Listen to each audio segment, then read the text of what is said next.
రైతు సోదరులందరికీ నమస్తే. నా పేరు సాయి. మీరు చూస్తున్న VS agriculture YouTube channel. Friends, మనం ఈ వీడియోలో రైతు భరోసా గురించి అయితే పూర్తిగా డిస్కస్ చేసుకోబోతున్నామండి.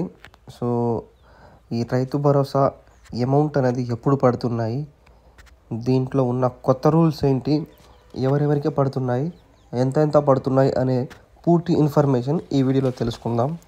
మొదటిసారి ఎవరైనా మన ఛానల్ని చూసినట్టయితే ప్లీజ్ మన ఛానల్ని సబ్స్క్రైబ్ చేసుకోండి. అలాగే లేటెస్ట్ వీడియోస్ని లైక్ చేయండి, షేర్ చేయండి. ఫ్రెండ్స్, వీడియోకి వెళ్ళినట్లయితే గత ప్రభుత్వం ఈ స్కీమ్ని రైతు బంధు అని పేరిట మనకు రైతులకు అందజేసిందండి. అప్పుడు వచ్చేసి ఎకరానికి వ్యవసాయ పెట్టుబడి సాయం కింద ఒక విడతగా 5,000 అయితే రిలీజ్ చేయడం అది జరిగింది.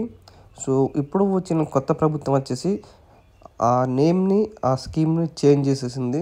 రైతు భరోసా అనేసి పేరు చేంజ్ చేసేసి 1,000 రూపాయలు అంతే పెంచడం జరిగింది. అంటే ఎకరానికి ఒక పెట్టుబడి సాయంగా 6,000 అయితే ఇవ్వడం జరుగుతుంది. సో ఇది అనేది ఇప్పుడు దాకా అమలు కాలేదండి. ఎందుకనంటే కొత్తగా వచ్చిన ప్రభుత్వం రైతు రుణమాఫీ అయితే చేయడం జరిగింది. 2 లక్షల రూపాయల లోపు ఉన్న రైతులకు ఎవరైతే ఉన్నారో వారికైతే రుణమాఫీ చేయడం జరిగింది. సో దానివల్లగా బడ్జెట్ లేని కారణంగా దీనికైతే కొంత లేట్ అయితే చేయడం జరిగింది. ఇప్పుడు ఈ జనవరి 26వ తారీఖు నుంచి కొత్త సీఎం ఎవరైతే ఉన్నారో వారు ఈ రైతు భరోసా సాయం మీకు అకౌంట్లలో జమ అవుతుందని అయితే చెప్పారు. కానీ ప్రస్తుతం ఇటువంటి ఎవరికి ఎక్కడ ఈ అమౌంట్ అనేది జమ అవ్వలేదండి. ఈ 26 నుంచి అకౌంట్లో జమ అవుతాయి అన్నారు కాబట్టి మ్యాక్సిమం 26 నుంచి స్టార్ట్ చేసేసి వెళ్ళి అకౌంట్లో జమ అయ్యే ఛాన్స్లు అయితే చాలా ఉన్నాయి.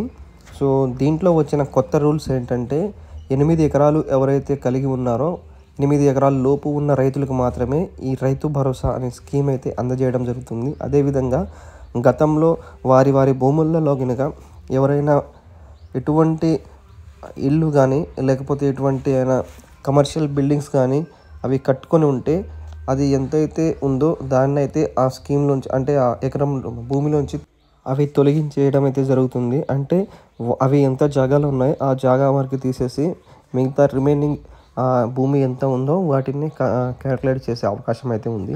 అదేవిధంగా కొత్తగా అయితే గ్రామ సభ నిర్వహించే గ్రామాలలో సర్వే అయితే చేయడం జరిగింది. ఆ సర్వేలో ఎలిజిబుల్ అయిన పర్సన్స్కి మాత్రమే ఈ రైతు భరోసా అనేది రావడం జరుగుతుందండి.